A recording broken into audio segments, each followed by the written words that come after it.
অনির্বাণ যে কখনো কাঁচা কাজ করে না সেটা আরও একবার প্রমাণিত হয়ে গেল অনির্বাণের বাবা মার সামনে। হ্যাঁ বন্ধুরা, ভিডিওতে লাইক দিয়ে দেখতে থাকুন। অনির্বাণের মা চিৎকার করে বলতে থাকে যে এই ছোটলোক বাড়ির মেয়ের কাছে আমি কোনোদিনও হাত জোর করে ক্ষমা চাইবো না মা, কারণ আমি জানি যে আমি কোনো ভুল করিনি আর এই অন্যায়ের সাথে আমি জড়িত না। তা সত্ত্বেও আমি কেন এই মেয়েটার কাছে ক্ষমা চাইবো? আর এই মেয়ে, তুমি কি মনে করেছো তুমি আমার শাশুড়ি মার সামনে এরকম করে মিষ্টি মিষ্টি কথা বলে তাকে ভুলিয়ে দিবে, তাকে আমার বিরুদ্ধ করে দেবে? সেটা তুমি কখনো পারবে না, কারণ তুমি মাত্র দুদিন হয়েছে এখানে এসেছো আর আমি অনেক বছর ধরে, উনি আমাকে ভালো করেই জানে যে ওনার ছেলের বউ এরকম কোনো কাজ করতে পারে না। তখন এই কথা বলা মাত্র ঠাম্মি বলতে থাকে, তাহলে অস্বীকার করারও তো আমি কোনো রকম কোনো রিজন খুঁজে পাচ্ছি না, তুমি আমাকে দিতে পারবে এমন তোমার কোনো নির্দোষ হওয়ার প্রমাণ? তখন এই কথা শোনা মাত্র অনির্বাণের মা বলতে থাকে যে মা, আমি আমার নির্দোষ হওয়ার প্রমাণ দেবো? এত বছর আপনি আমাকে দেখছেন, তা সত্ত্বেও আপনি আমাকে অবিশ্বাস করছেন শুধুমাত্র একটা ফরেন্সিক ল্যাবের রিপোর্টের উপরে ভিত্তি করে? আপনি আমাকে এরকম করে জাজ করতে পারেন না মা। তখন অনির্বাণ বলতে থাকে, ঠিক আছে মা, আমি না হয় মেনেই নিলাম যে এই ফরেন্সিক ল্যাবের রিপোর্টটা ভুয়া বানোয়াট, আমি ইচ্ছাকৃতভাবে রাইকে বাঁচানোর জন্য এই কাজটা করিয়ে নিয়েছি, তাই তো তুমি বলতে চাচ্ছ টাকা খাওয়িয়ে? ঠিক আছে আমি এটা করেছি মানছি, কিন্তু আমার কাছে তারও একটা প্রুফ আছে। তখন কথা বলা মাত্র অনির্বাণের মা অবাক হয়ে অনির্বাণের দিকে তাকিয়ে থাকে, বলতে থাকে, তার মানে তুমি আরও কি প্রমাণ জোগাড় করেছো? বলো আমাকে, দেখাও। তোমার যদি সত্যি সৎসাহস থেকে থাকে তাহলে সকলের সামনে দেখাও, আমি তো একবারও তোমাকে আটকাইনি অনি। তখন কথা বলা মাত্র অনির্বাণ বলতে থাকে যে শর্মি, আমার মোবাইলটা নিয়ে আয় তো। তখন শর্মি বলতে থাকে যে কাম্মা, তুমি নিজের বিপদ নিজেই ডেকে এনেছো, তুমি সকলের সামনে এখন এতটা লজ্জায় পড়বে যে তুমি কোনোদিনও মাথা তুলে দাঁড়াতে পারবে না, তুমি দেখে নিও।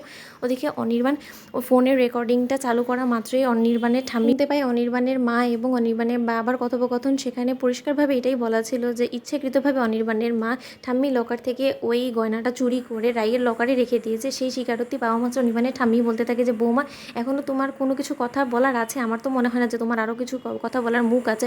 তখন অনির্বাণের বাবা বলতে থাকে যে মা, এইগুলো তো এডিটিং করেও করা যায়, তাহলে তুমি কেন বিশ্বাস করছো অনির কথাটা? তখন কথা বলা মাত্র অনির্বাণের ঠাম্মি বলতে থাকে যে তুই একটু চুপ করবি, আমার আর কোনো রকম কোনো প্রমাণ দরকার নেই, আমি রাইকে বিশ্বাস করি আর আমার তোর বইয়ের উপরে বিন্দুমাত্র বিশ্বাস হচ্ছে না, আর এক মুহূর্তের জন্য আমি তোর বইয়ের মুখ দেখতে চাই না, এক্ষুনি সোহিনী তুমি আমার সামনে থেকে সরে যাও। তখন কথা শোনা মাত্র অনির্বাণ বলতে থাকে যে না না ঠাম্মি, এর আগে তো একটা মাকে কাজ করতে হবে, কারণ মা কিন্তু বলেছিল যে যদি রাই দোষী প্রমাণিত হয় তাহলে রাইকে বাড়ি ছেড়ে চলে যেতে হবে। আর তখন কিন্তু আমি মাকে শর্ত দিয়েছিলাম যে যদি রাই নির্দোষ প্রমাণিত হয় তখন কিন্তু মাকে রাইয়ের কাছে হাত জোর করে ক্ষমা চাইতে হবে, এখন সেই অসম্পূর্ণ কাজটাকে তো পূরণ করতে হবে। তখন কথা শোনা মাত্র অনির্বাণের মা বলতে থাকে, আমি মরে যাব, মরে যাওয়াটাকে আমি বেস্ট অপশন বলে মনে করবো, কিন্তু তার সত্ত্বেও ছোটো লোক বাড়ির মেয়ের কাছে আমি হাত জোর করে কোনো মতেই ক্ষমা চাইবো না।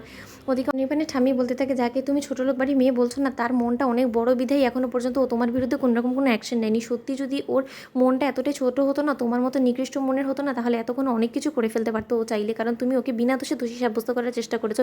এর অপরাধটা কতটুকু তুমি এর প্রেক্ষাপটে কতটুকু শাস্তি পেতে পারো তোমার কোনো আন্দাজাও আছে? তা সত্ত্বেও কিন্তু মেয়েটা যথেষ্ট পরিমাণে ধৈর্য ধরে তোমাকে সম্মান করার চেষ্টা করছে, তা সত্ত্বেও তুমি ওর প্রতি কী নোংরা ব্যবহারটাই না করছো, আমি তো নিজে দাঁড়িয়ে থেকে এটা দেখছি। তা সত্ত্বেও তুমি আমি কি আর বলবো, আমার ভাষা হারিয়ে ফেলেছি। তো বন্ধুরা, ভিডিওটি ভালো লেগে থাকলে অবশ্যই লাইক কমেন্ট শেয়ার করে সাবস্ক্রাইব করতে ভুলো না।